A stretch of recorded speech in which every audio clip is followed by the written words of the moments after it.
was 7 years old when my grandfather murdered my entire family. I was the only one who survived because I hid under the kitchen table.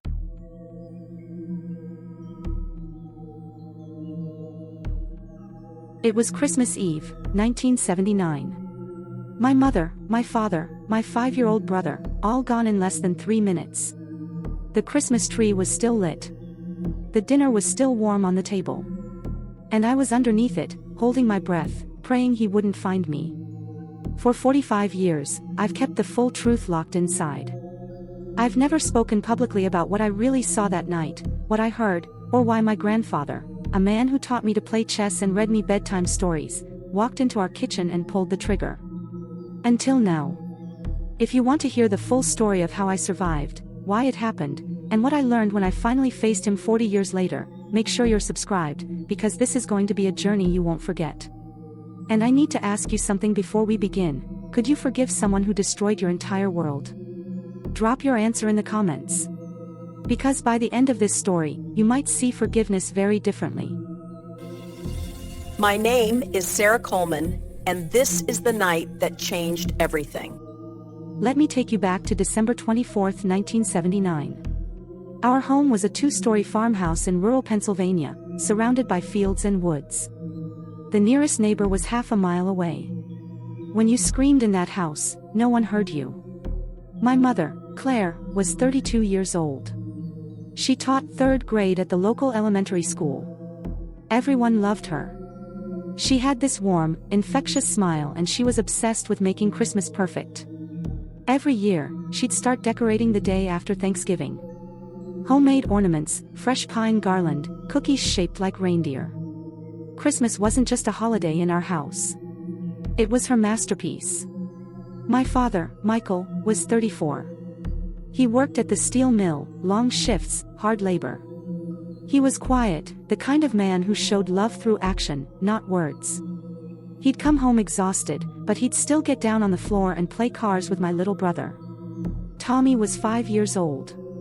Energetic, loud, obsessed with Hot Wheels. He had this red toy car he carried everywhere. Even slept with it under his pillow. He believed in Santa Claus with his whole heart. That Christmas Eve, he could barely sit still during dinner because he thought he might actually hear the reindeer on the roof. And then there was my grandfather, Frank Coleman. He was 67, tall and thin with gray hair that he combed straight back. He always wore these cardigan sweaters, even in the summer. He'd moved in with us 2 years earlier, right after my grandmother died. At first, it seemed fine. But the tension started almost immediately. My mom and grandfather argued constantly. About everything. How she cooked the roast. How much money my dad gave him for cigarettes. How she was raising us kids. My dad tried to play peacemaker, but you could see it wearing on him.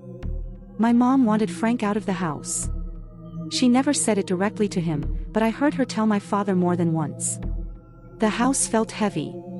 Like there was always a storm about to break. Now, let me tell you about myself back then, because it matters. I was 7, shy, and I stuttered when I got nervous. I was much closer to my father than my mother. She loved me, I know that now, but she was strict. Everything had to be done a certain way. My father let me be myself. My relationship with my grandfather was complicated. He seemed sad all the time. He'd sit in his room for hours, just staring out the window. But he was kind to me. He taught me to play chess. We'd sit at the kitchen table after dinner, and he'd show me how the pieces moved. He called me his little knight, because I always moved unpredictably. He'd tell me stories about the war, about France, about the friends he lost. Even at 7, I could tell those memories haunted him. Sometimes he'd stop mid-sentence and just go quiet, like he'd left the room even though his body was still there. But after my grandmother died, he changed. My mom noticed it first. He started forgetting things. Conversations we just had. Where he put his keys. What day it was. He'd wake up in the middle of the night and wander the house. Once, my mom found him standing in the kitchen at 3 in the morning, just staring at the basement door. She told my father, "He's not right in the head, Michael. Something's wrong with him." My dad would say, He's grieving, Claire. Give him time. But time didn't help. It made things worse. Let me tell you more about Frank, because you need to understand who he was before that night. He was a World War II veteran. He saw combat in France, heavy fighting. He never got a parade when he came home. He just went back to work as a machinist, buried everything he'd seen, and never talked about it unless he'd been drinking. And after my grandmother died, he drank heavily. Whiskey, mostly. He'd pour himself a glass every night after dinner and sit in the living room, silent. My mom hated it. She'd make comments under her breath. He's pickling himself. He's going to fall down those stairs one of these days. My dad tried to be the peacemaker. He'd sit with Frank, talk about work, about the weather, anything to keep the peace. But you could see my dad was tired. Tired of being caught between his wife and his father. 3 days before Christmas, I was supposed to be asleep, but I heard my parents arguing in their bedroom. My mom's voice was sharp, insistent. He's not right in the head, Michael. Something's wrong with him. He stood in Tommy's doorway last night just watching him sleep. For 20 minutes. I timed it. That's not normal. My dad said, "What do you want me to do? Put him in a home? Maybe. Or maybe he goes to stay with your sister. I don't feel safe with him here anymore." My dad didn't respond. The silence said everything. She was right. My mom was absolutely right. But none of us understood how wrong things had become until it was too late. If you're still watching, do me a favor and hit that subscribe button, because this story only gets darker from here, and you're going to want to see how it ends. Let me ask you something. Have you ever ignored a warning sign because you didn't want to believe something bad about someone you loved? Think about that, because that's exactly what my family did. And it cost them everything. Christmas Eve morning, 1979. I remember it in perfect detail. Snow was falling outside, thick and soft, covering the fields around our house. Inside, the smell of cinnamon rolls filled the kitchen. My mom had been up since 6, baking. Christmas music played on the radio. Bing Crosby. White Christmas. Tommy was running through the house in his pajamas, absolutely electric with excitement. He kept asking when Santa was coming, how many hours, how many minutes. My mom was decorating the tree, humming along to the carols, adjusting ornaments that were already perfectly placed. Everything had to be just right. My father was at work. Double shift at the mill. He'd be home by 5, just in time for our early Christmas Eve dinner. That was our tradition. Eat at 6, church at 8, home by 9:30 so Santa could come. But my grandfather, Frank, he was different that morning. Unusually quiet. He came downstairs around 8, but he didn't eat breakfast. He just sat in the living room, staring at the Christmas tree. Not admiring it. Staring at it. Like he was looking through it at something else. I brought him coffee. I remember walking up to him, holding the mug carefully so I wouldn't spill. I said, "Grandpa, I made you coffee." He turned and looked at me. And I'll never forget his eyes. He looked at me like he didn't recognize me. Like I was a stranger standing in his living room. His eyes were empty. Hollow. I set the coffee down on the table next to him and backed away. Around 11 in the morning, my mom asked Frank to help her carry some boxes up from the basement. Christmas decorations, I think. Extra lights or something. He refused. He said, "I'm not going down there." My mom was annoyed. "Frank, it'll take 2 seconds. I just need help with the heavy box." He shook his head. "There are ghosts down there." My mom stopped. She stared at him. "What did you say?" "Ghosts. I hear them at night. They're waiting for me down there." That's when she snapped. "You need to see a doctor, Frank. This isn't normal. You're talking about ghosts. You're scaring the children." I was in my bedroom, but I heard every word. The house was old. Sound traveled. Frank's voice got low. "Dangerous. You don't know what normal is. You didn't see what I saw. You weren't there when they died. You didn't have to bury them in the mud. My mom didn't respond. I heard her walk away. The afternoon descended into this surreal, suffocating tension. Everything felt wrong. The air felt heavy. Tommy was playing in the living room, running his toy cars along the coffee table. He got too excited and knocked over one of the glass ornaments hanging on the tree. It shattered on the floor. Frank exploded. I'd never seen him angry before. Never. He stood up and screamed at Tommy. "You stupid, careless boy. Can't you do anything right?" Tommy started crying. My mom rushed in, grabbed Tommy, and sent both of us to our rooms. "Go. Now. Stay upstairs until I tell you to come down." I lay in my bed, listening. I could hear muffled arguing. My mom's voice, sharp and frustrated. Frank's voice, low and rumbling. Then I heard my mom on the phone in the kitchen. I crept to the top of the stairs and listened. She was calling my Aunt Jean. "Jean, I need Frank out of the house. Can he stay with you for a few days? Just until after Christmas. Please. I don't feel safe with him here anymore. He's saying things. Strange things. And he screamed at Tommy today. I don't know what he's going to do next." I looked down the hallway. Frank was standing outside the kitchen. Just standing there. Listening. He'd heard every word. He didn't say anything. He just turned and walked toward the basement door. He opened it. And he went down those stairs. He was down there for maybe 20 minutes. When he came back up, he didn't say a word to anyone. He just went back to the living room and sat down. I had no idea what he'd gone down there to get. But I knew, even at 7 years old, that something terrible was coming. My father got home around 5 in the evening.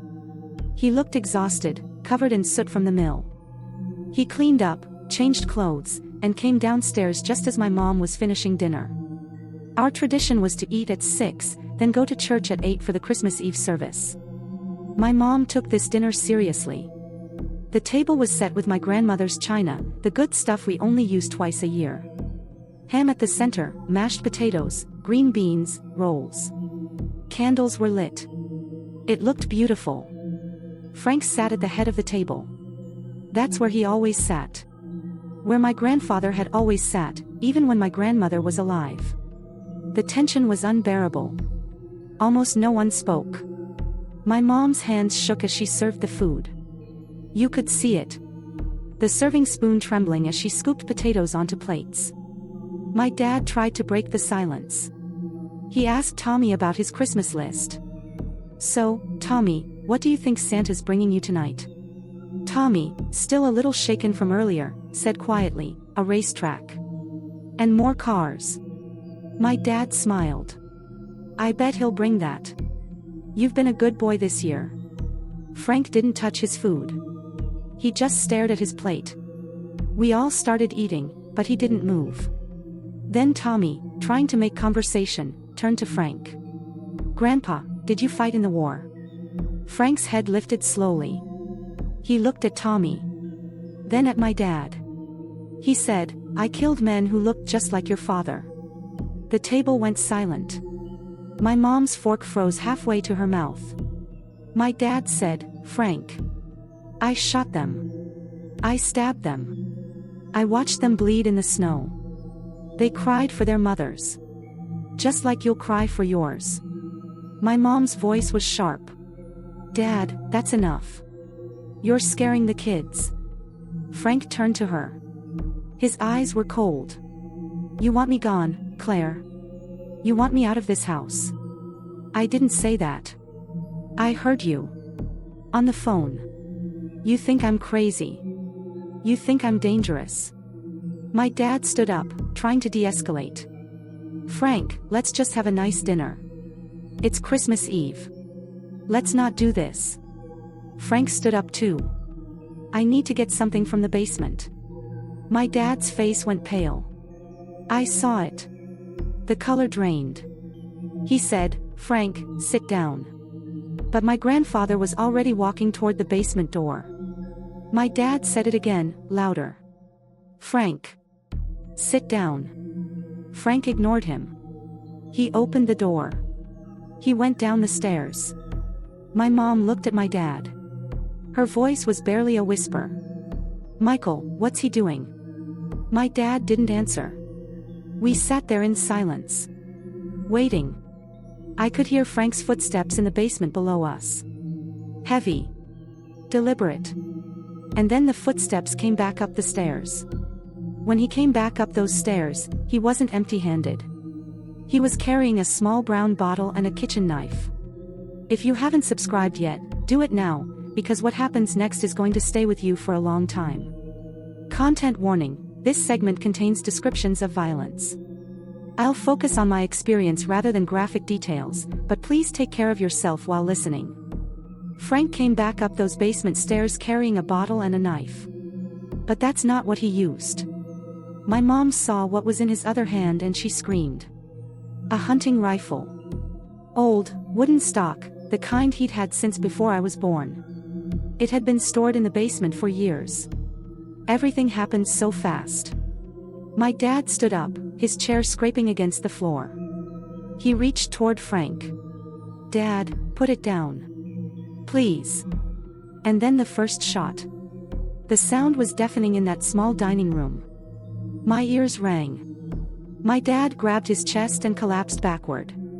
The chair went over with him. My mom screamed and grabbed Tommy. She tried to run toward the living room, dragging him with her. The second shot. I was frozen. I couldn't move. I couldn't breathe. I just sat there in my chair, watching.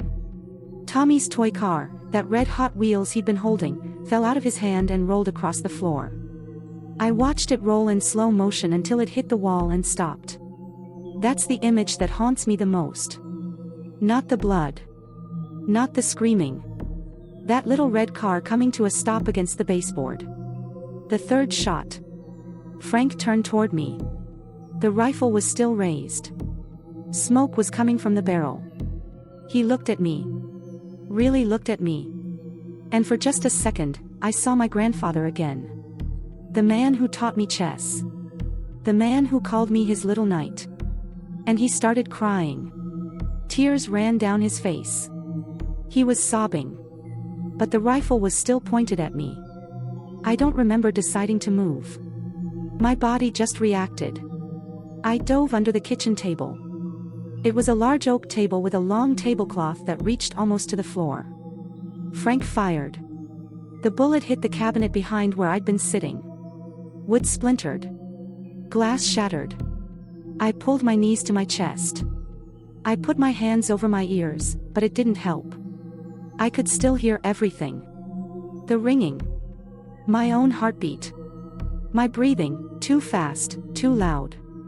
I could smell gunpowder. And blood. So much blood. Frank's voice came from above me. Soft. Almost gentle. Sarah. Sarah, where are you? I heard his footsteps. Heavy boots on the hardwood floor. Walking slowly around the table. Around the chairs. Searching. Sarah, please. Come out. I won't hurt you. I promise I won't hurt you. But I just watched him hurt everyone else. I knew what his promises meant now. I thought I was going to die. I prayed. I prayed harder than I'd ever prayed in my entire life. I prayed that he wouldn't find me. I prayed that God would make me invisible. I prayed that this was all a nightmare and I'd wake up. He kept searching for maybe 5 minutes. Maybe 10. Time didn't work normally anymore. And then he stopped. His footsteps moved away from the kitchen. I heard him walk into the living room. I stayed under that table for hours. I don't know exactly how long. 3 hours, maybe 4. It felt like days. I could hear him in the living room, talking to himself.